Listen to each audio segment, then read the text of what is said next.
students, today we are going to start a new chapter 34 मानव में आर्तव चक्र menstruation cycle in human beings. मानव में आर्तव चक्र आज हम आपको पढ़ा रहे हैं। इसके बारे में समझेंगे कि आर्तव चक्र क्या होता है, तो उसके बारे में अपन जानेंगे। स्तनधारी प्राणी जो होते हैं उनमें दो प्रकार के जनन चक्र पाए जाते हैं। There are two types of sexual cycles are found in mammals.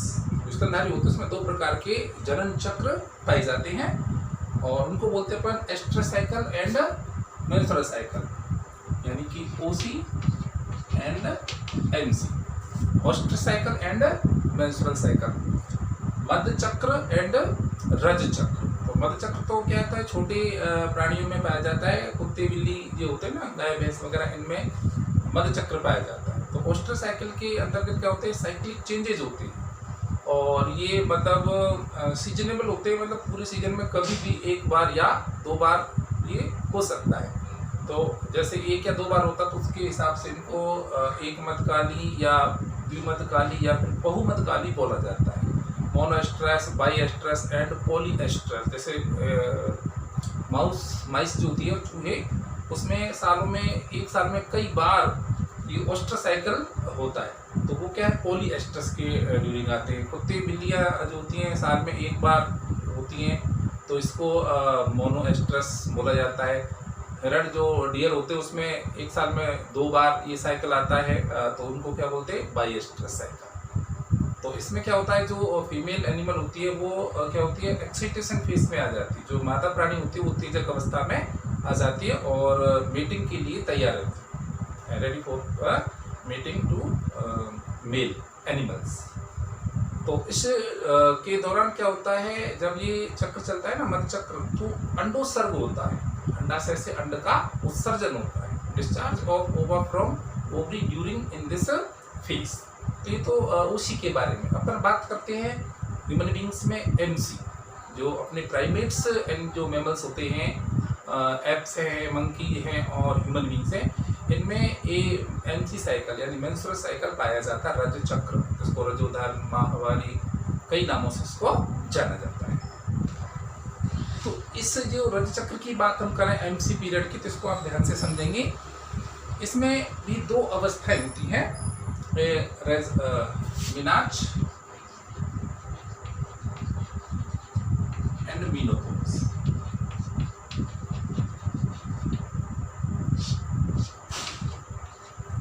मिनाक and menopause.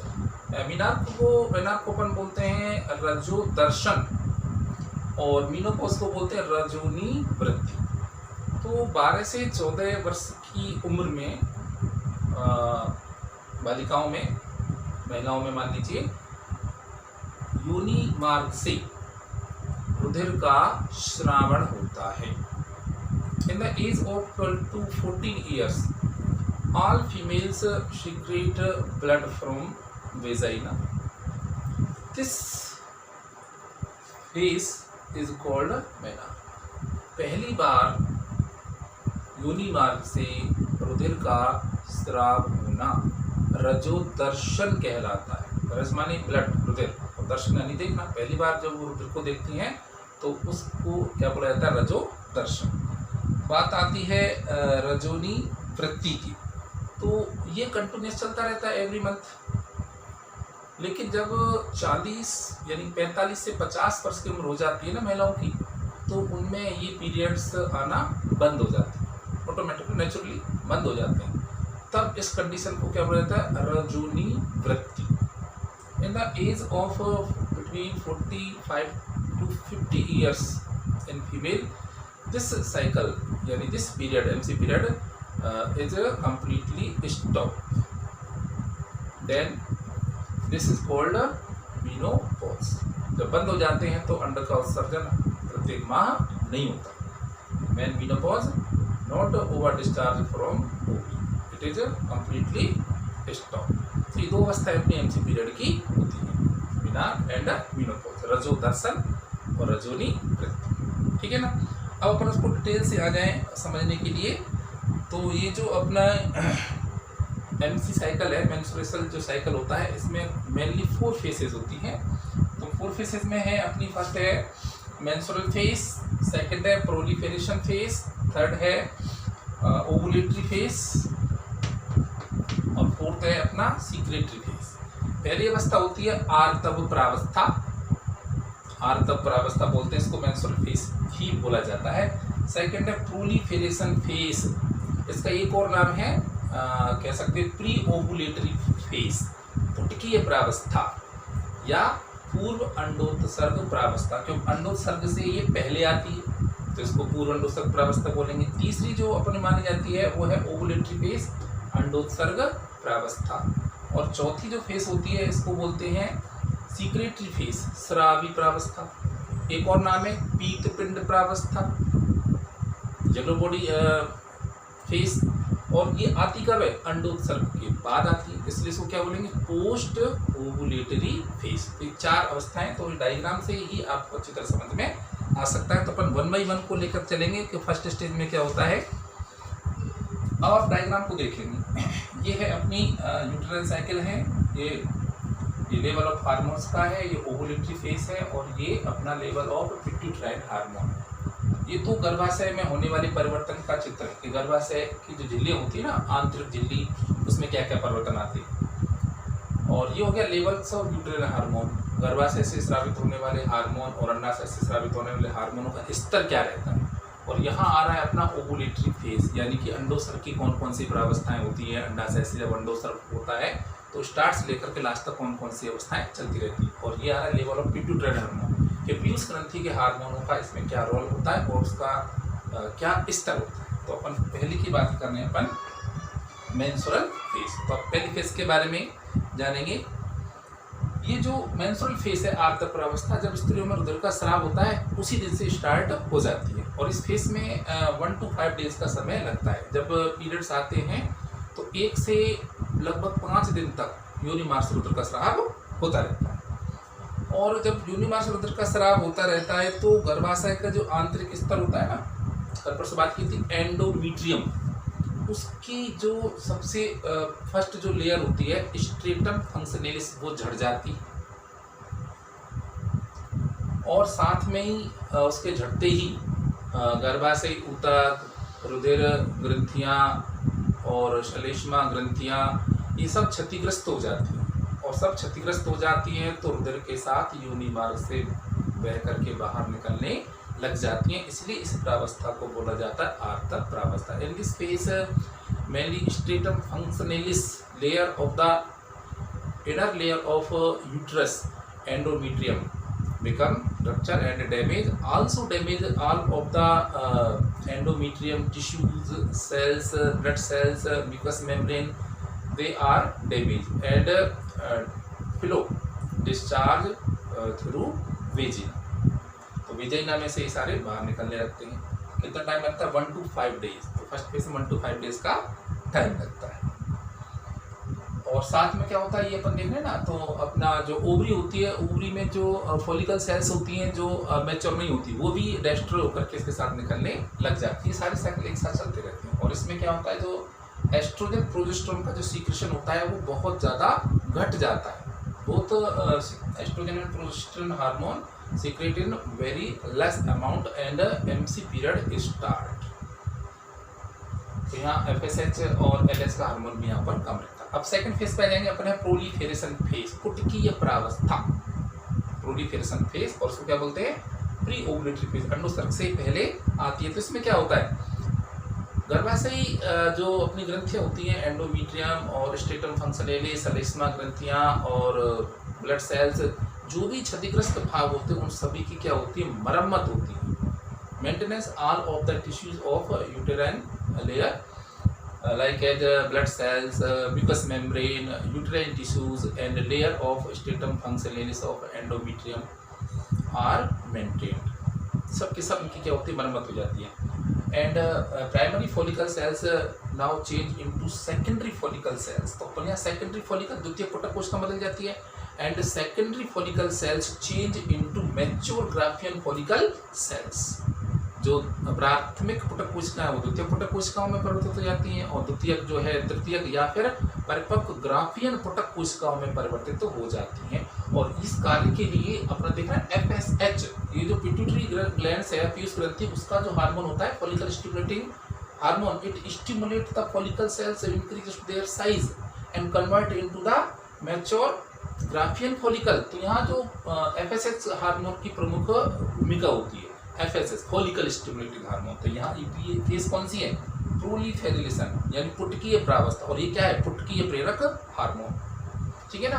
तो ये अपन यहाँ तक आ जाएंगे। तो this phase take 6 to 13 days, ये जो सेकंड जो इसकी जो अवस्था होती है उसमें 6 से 13 दिन का समय लगता है। तो अपन देख रहे हैं यहाँ पर ये जो लेयर है यूट्राइन की, ये डैमेज हुई पड़ी है, देखो डायरेक्ट है नहीं, ये क्या है, रीमेंटेन हो गई, दोबारा से क्या हो गई, रीमेंटेन हो गई, क्योंकि इसको फर्टिलाइजेशन के बाद को वो कराना, इम्प्लांटेशन कराना होता है ना, तो ये दोबारा से अच्छी तरह से तैयार हो जाती है, ठीक है ना।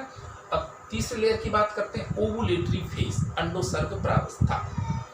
अब इसमें एक और बता दूं, यहाँ एस्ट्रोजन प्रोजेस्टेरोन देख रहे हैं ना, तो जो एस्ट्रोजन है इसकी अमाउंट है वो धीरे धीरे बढ़ने लग जाती है, ठीक है ना। एस्ट्रोजन और प्रोजेस्टेरोन दोनों का जो सीक्रेशन है वो थोड़ा सा बढ़ जाता है जब इनकी मेंटेनेंस होती है। अब सही 14वें दिन अगर अपन इसकी बात करें, पिट्यूटरी हार्मोन की बात, तो FSH is less and LH is highest. तो जो LH ल्यूटिनाइजिंग हार्मोन है पीयूष ग्रंथि का, इसका जो श्रावण का जो स्तर उच्चतम यानी अधिकतम हो जाता है। तो इस अधिकतम हो जाने के कारण ही ये जो परिपक्व ग्राफियन फॉलिकल देख रहे हैं ना, इससे क्या है, ओवा जो है डिस्चार्ज हो जाता है, ओवी के अंदर से ओवा डिस्चार्ज हो जाता है करेक्ट 14 डेज में, 14वें दिन।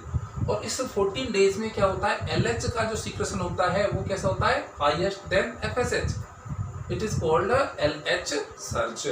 सही 14वें दिन FSH की तुलना में LH का स्रावन अत्यधिक हो जाता है, और इसी के लिए इससे क्या होता है, ये जो परिपक्व ग्राफियन पुटिका होती है ये फट जाती है, और इसमें से जो अंडोत्सर्ग हो जाता है यानी अंड का उत्सर्जन हो जाता है। तो सही 14वें दिन जो अंडाशय से अंड निकल करके अंडवाहिनी में, पहले तो वो अपने गैप में आता है कैविटी में, और उसके बाद ये अंडवाहिनी में प्रवेश कर जाता है। तो इसको बोलते हैं अंडोत्सर्ग प्रावस्था। इसमें LH की जो रोल है वो ज़्यादा होता है, एस्ट्रोजन का भी जो सीक्रेशन है अधिकतम स्तर पर होता है।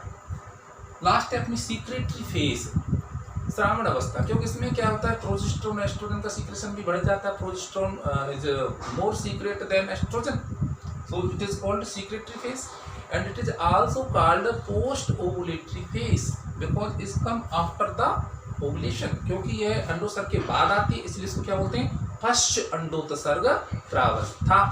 और क्या बोलते हैं, पीत पिंड प्रावस्था, येलो कलर की। अब आप समझेंगे कि secretory phase it take time 15 to 18 days, last के जो 15 से 28 दिन का समय होता है उसमें श्रावी प्रावस्था होती है। श्रावी प्रावस्था सीक्रेटरी फेज क्यों बोलते हैं, क्योंकि after the ovulation these rupture graphian follicle maintain, इसकी मरम्मत हो जाती है, and it convert into A yellow structure, yellow body structure, और ये पीले रंग के पिंड के रूप में बदल जाती है, यानी जो फटी हुई ग्राफियन फॉलिकल है ये दोबारा से रिकवर हो जाती है, और filled up with A yellow colour substance called lutein, और एक पीले रंग के द्रव ल्यूटीन से भर जाती है। और ये ल्यूटीन किससे स्राव होता है, पीले रंग की कोशिकाओं से स्रावित होता है। तो ये जो अपनी जो बॉडी बनती है, यानी कि जो सेल्स जो बन रही हैं, ये क्या है, अपना पीत पिंड, कार्पस ल्यूटियम,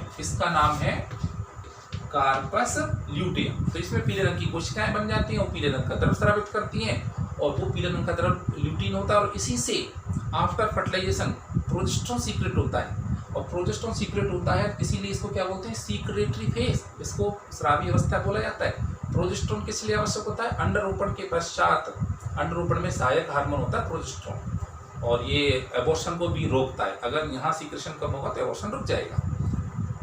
अब क्या है, ये तभी मतलब एक्टिव रहेगा जब फर्टिलाइजेशन हो जाएगा। If egg is fertilised then corpus luteum become active and secrete more amount of progesterone for the developing embryo, embryo के लिए ये सीक्रेट होगा। Suppose if ova do not fertilise, अगर ओवा का फर्टिलाइजेशन नहीं होता है, अंड का निषेचन नहीं होता है, तो प्रोजेस्टेरोन हार्मोन की कोई रिक्वायरमेंट नहीं रहती है। Then corpus luteum just convert into a white colour body called